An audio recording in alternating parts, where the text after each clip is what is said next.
Hello, this is Chad Franzen, Certified Financial Planner with Authentic Counsel, a registered investment advisor. And this presentation is part 2 of our month-end investment market summary for the month of April 2020. And we're recording this on May 1st, 2020. And again, this is part 2, picking up on where we left off. We had a few more slides we wanted to share, so be sure to watch both presentations to get an accurate representation of where we believe we are in the markets. Again, my name is Chad Franzen. I'm the owner, founder of Authentic Counsel. We're a registered investment advisor. We work with families, small business owners to help them make wise financial choices with their resources, protecting capital, planning for the future. If you would like to learn more about our services, you can visit our website, AuthenticCounsel.com, and we'll be happy to visit with you about your specific needs or questions. Again, we are a registered investment advisor. This presentation is not giving specific investment advice, nor is it legal or tax advice. Past performance, not a guarantee of future results. This presentation is for informational purposes only, and we do encourage you to visit with your financial advisor, or if you don't have one, we'd be happy to visit with you one-on-one about how our views may be applied to your personal situation. At the end of our last presentation, we ended with this chart, which is a good, just basic diagram of where we are in the economic cycle. And we talked about how this horizontal line is a 10-year median return estimate for equity markets. And we indicated that logic would tell us when the economy is at its peak, that we don't really want to be buying high-risk assets up here in this red box. Right now, we're somewhere between we're a little bit above this "we are here now." This chart is a couple weeks old. We're probably somewhere about where my cursor is now, and that valuations have come back significantly from the original COVID-induced market sell-off. So we still have a lot of risk here. We do believe that the economy is already in recession, and I think we could argue that it is in depression based on some of the economic data coming out with GDP and unemployment. And that means that we have to ride the economic cycle out.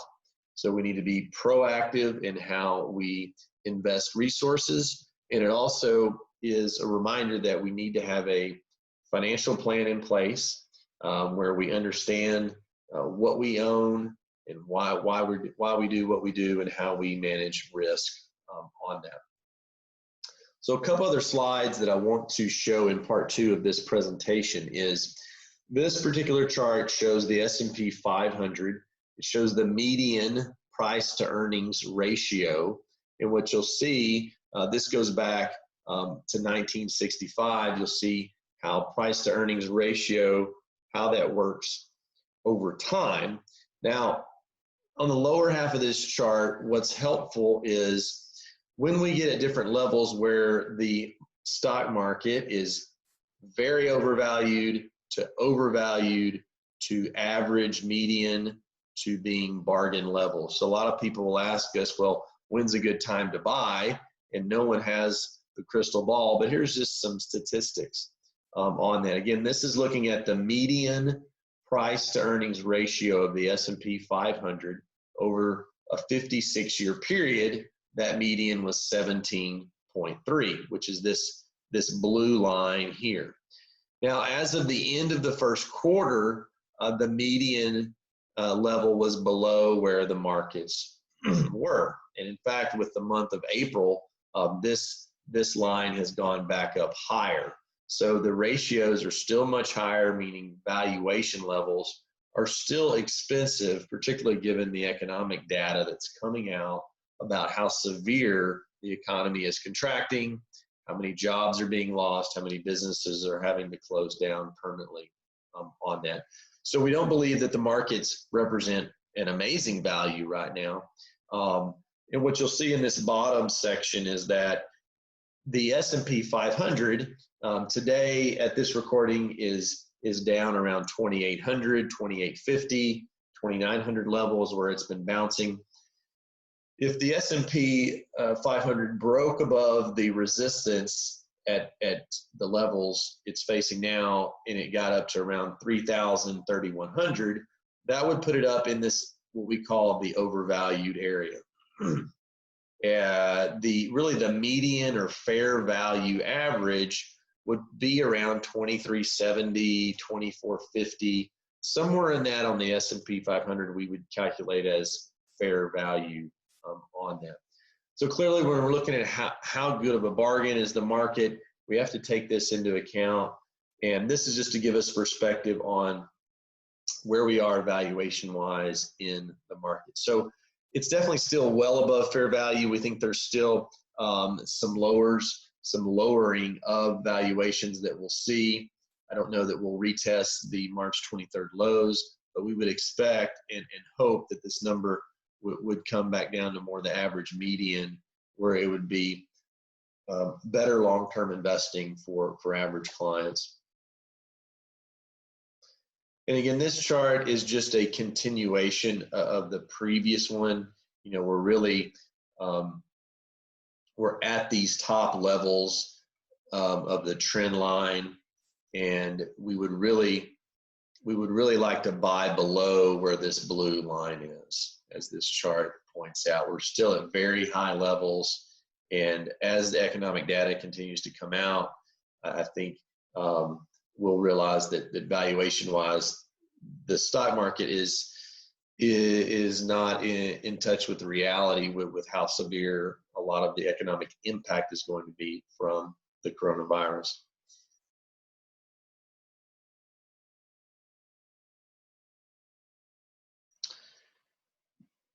This chart here, just talking about bear markets and recession and depression, you know, one of the things that we think the market's not fully pricing in is the severity of what's really a depression.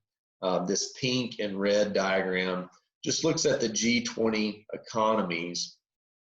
And for the first quarter of 2020, you know, we've got 75% are in more of a recession, what we call quad 3, and 25% of countries are in a depression, quad 4. But as we look at in the second quarter of 2020, when the economy's been shut down for the whole quarter, or at least a good part of it, as things begin to potentially slowly open up, most of the data is forecasting that 95% of G20 economies by late April, early May are likely to be in a full, what we call quad 4, severe economic contraction, as well as deflation. So we call that a deep quad 4, where things are very, very severe, and not just a light recession as we had hoped for.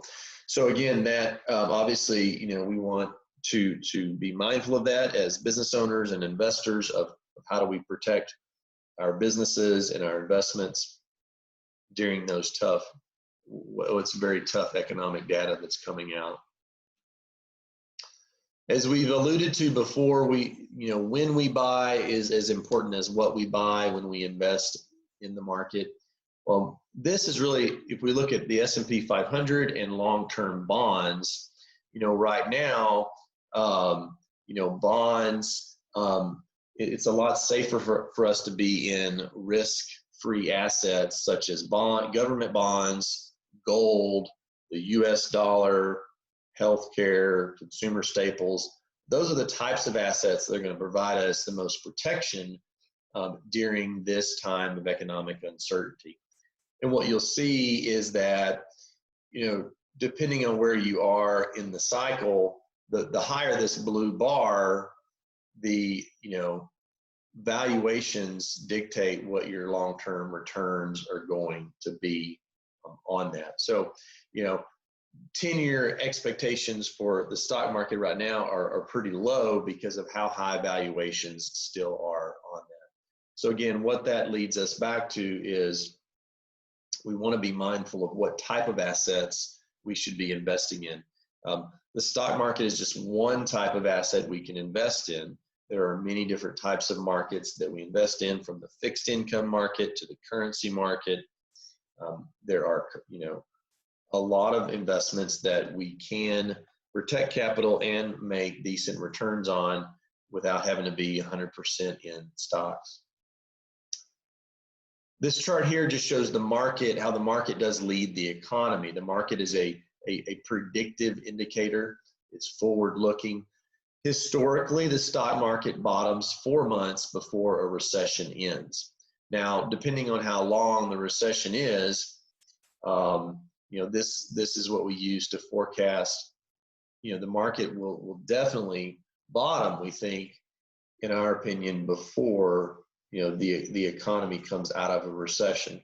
And we saw this in past recession periods. And the key point in this is, given the economic data that's coming out, we do not see this being a V-shaped recovery.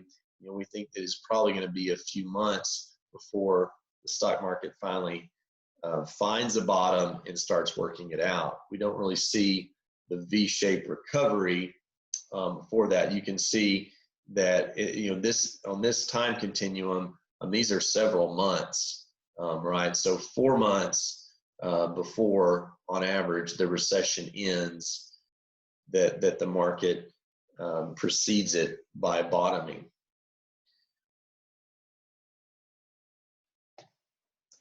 Our last chart here, we talked about in the previous segment about looking at the economy from a macro level in different quads or different squares for what types of assets we want to invest in.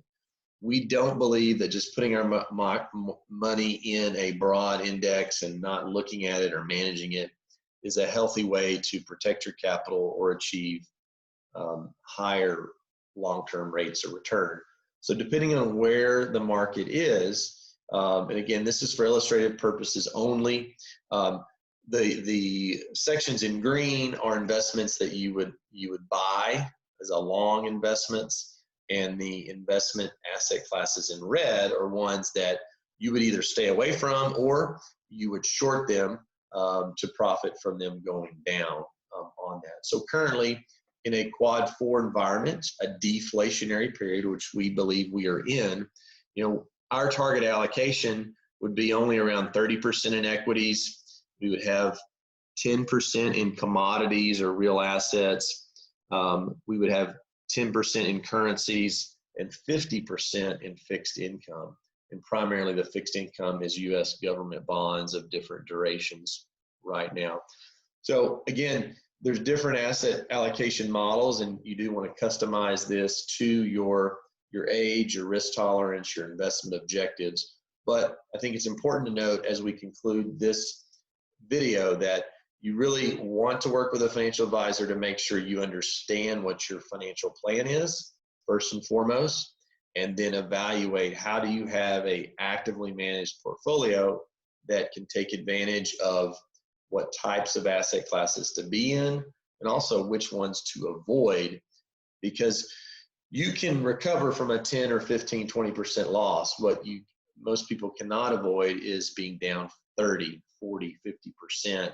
And that's what we aim to do at Authentic Counsel, and with the work we do through Wealth Builders Investment Services, is to help people evaluate what's our plan, how do we manage risk, and how do we make objective decisions, not based on emotion, but based on data, to have a good long-term investment strategy. So that concludes part 2 of our April 2020 market summary and overview. I hope you have found that helpful.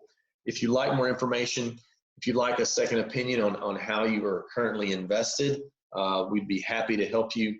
You can reach our team at AuthenticCounsel.com. Again, this is Chad Franzen, founder and certified financial planner of Authentic Counsel. And please feel free to reach out to us. We do believe right now, during these uncertain times, that it's very important that you look at your overall financial picture, make sure you have a plan in place. And so we can help you create a customized financial plan, as well as review your existing investments to make sure that you are properly allocated. So thanks again for your time. Again, we appreciate it. Stay safe out there, and we look forward to speaking with you in the near future. Thanks so much for listening. Again, Chad Franzen with Authentic Counsel. Have a great day.